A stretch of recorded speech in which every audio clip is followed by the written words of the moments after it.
একজন অপরাধী আমরা জানি যে তথ্যপত্র বিশ্লেষণ দেখেছি, সে এখন কাঠমান্ডুতে আছে। আনোয়ার আজিম আনার হত্যা মামলার নতুন আলোচিত চরিত্র সিয়াম হোসেন।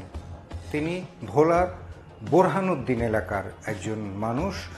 সে নিজেকে প্রকৌশলী হিসেবে পরিচয় দেয়। গ্রামে তার প্রভাব প্রতিপত্তি গত ৩-৪ বছরে বেড়েছে বলে গ্রামের মানুষ জানায়। সে সম্প্রতি অনেকগুলো জমি কিনেছে, বাড়ি কিনেছে। তাকে যখন জিজ্ঞেস করা হয় এই সিয়াম হোসেনকে, তার বন্ধু বান্ধব বোরহানুদ্দিনে যারা থাকেন তাদেরকে তিনি বলতেন তিনি প্রকৌশলী, তিনি ভারত এবং নেপালে ব্যবসা করেন এবং সেই ব্যবসা থেকে তার আয়।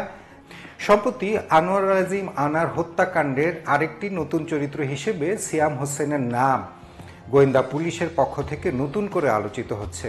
আলোচিত হওয়ার মূল কারণটি হচ্ছে, যখন 13ই মে সঞ্জীবা গার্ডেনে আনোয়ার আজিম আনারকে হত্যা করা হয়, এই সিয়াম হোসেন এবং জিহাদ হাওলাদারের দায়িত্ব থাকে আনোয়ার আজিম আনারের হত্যাকাণ্ডের পর তার যে খণ্ডিত অংশগুলো, শরীরের খণ্ডিত হাড়গুলো তারা কলকাতার বিভিন্ন ঝোপ জঙ্গলে ফেলে দিয়ে আসবে। এবং সিয়াম হোসেনের সঙ্গে এই জিহাদ হাওলাদার কিন্তু গত 2 মাস কলকাতায় ভাড়ায় থাকতো এবং তাদের সকল খরচ বহন করত সেই আমেরিকায় পলাতক আখতারুজ্জামান শাহীন। সিয়াম হোসেন যেমন জানতো কলকাতার কোন অংশে কোন এলাকায় কোথায় গেলে ঝোপ জঙ্গল পাওয়া যাবে এবং এমন একটি খাল বা এমন একটি ঝিল পাওয়া যাবে যেখানে হাড়গোড় ফেললে খুঁজে পাওয়ার কোনো সম্ভাবনাই থাকবে না। 2 মাস ধরে তারা সেগুলো রেকি করে 13ই মে হত্যাকাণ্ডের পর সিয়াম এবং জিহাদ হাওলাদার এই দুজন মিলে আনোয়ার আজিম আনারের মরদেহ কেটে তারপরে বিভিন্ন জায়গায় ফেলে দিয়ে আসে এবং তাদের সেই পরিকল্পনা অনুযায়ী সিয়াম হোসেন কি করে, পরবর্তীতে ঘটনা যখন একেবারে সবার সামনে সবার নজরে চলে আসে তখন সে কলকাতা থেকে প্রথমে যায় দিল্লি, সেখান থেকে নেপাল। ডিবি পুলিশের কর্মকর্তারা বৃহস্পতিবার যখন কলকাতায় তাদের তদন্ত কাজ শেষ করে শাহজালাল বিমানবন্দরে আসেন, তখন গণমাধ্যম কর্মীদের সঙ্গে তারা কথা বলেন। তখন সিয়াম হোসেনের নতুন ক্যারেক্টার সিয়াম হোসেন সম্পর্কে একটু তথ্য দেন।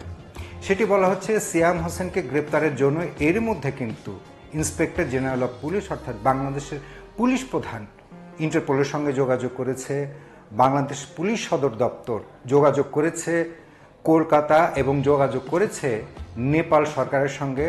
সেই সাথে বাংলাদেশে যে নেপাল এম্বাসি রয়েছে এবং নেপালে যে বাংলাদেশি এম্বাসি রয়েছে তাদেরকে বলছে সিয়াম হোসেনকে কোনোভাবেই তাদের হাতে অর্থাৎ বাংলাদেশের পুলিশের হাতে তুলে দিতে। ধারণা করা হচ্ছে এবং অনেকেই বলা বলি করছেন গত 1 সপ্তাহ আগে সিয়াম হোসেনকে কলকাতা পুলিশ গ্রেফতার করে। সে বিষয়ে অবশ্য আমরা এখনো কোনো তথ্য বা কোনো ধরনের ফুটেজ বা কোনো ধরনের বক্তব্য কলকাতা বা নেপালে যারা রয়েছেন নেপাল সরকারের পক্ষ থেকে, নেপাল আইন শৃঙ্খলা বাহিনীর পক্ষ থেকে এখনো পর্যন্ত পাইনি। তারপরও ম্যাক্সিমাম লোক অর্থাৎ সবাই ধারণা করছেন যে সিয়াম হোসেনকে 1 সপ্তাহ আগেই গ্রেপ্তার করেছে নেপালের পুলিশ এবং নেপালের পুলিশ আসলে বাংলাদেশের পুলিশের সঙ্গে যোগাযোগ করেছে যতদূর আমরা জানতে পেরেছি। এবং বাংলাদেশ পুলিশের পক্ষ থেকে কিন্তু প্রসিডিউর অনুযায়ী, নিয়ম অনুযায়ী তারা ইন্টারপোলের সঙ্গে প্রথমে কথা বলবে। ইন্টারপোলের যে নেপাল শাখা রয়েছে সেই নেপাল শাখার সঙ্গে কথা বলবে, নেপাল শাখা নেপালের সরকারের সঙ্গে কথা বলবে। তারপরে যে আইনি প্রক্রিয়াগুলো, সেই আইনি প্রক্রিয়াগুলো সম্পন্ন করে যদি সিয়াম হোসেন গ্রেপ্তার হয়ে থেকে থাকেন তাহলে সিয়াম হোসেনকে বাংলাদেশে ফেরত দেওয়ার একটা সম্ভাবনা থাকে। আমাদের ইন্সপেক্টর জেনারেল পুলিশ মহোদয় ইন্টারপোলকে অবহিত করেছেন। ইন্টারপোলের মাধ্যমে কাঠমান্ডু যে এম্বাসি, যেটা যে নেপালের এম্বাসি বা নেপাল কর্তৃপক্ষকে অবহিত করেছে। আমরাও আনঅফিসিয়ালি কাঠমান্ডু যে বাংলাদেশের যে এম্বাসি রয়েছে সেই এম্বাসির সাথে আমরাও প্রতিনিয়ত যোগাযোগ রাখছি।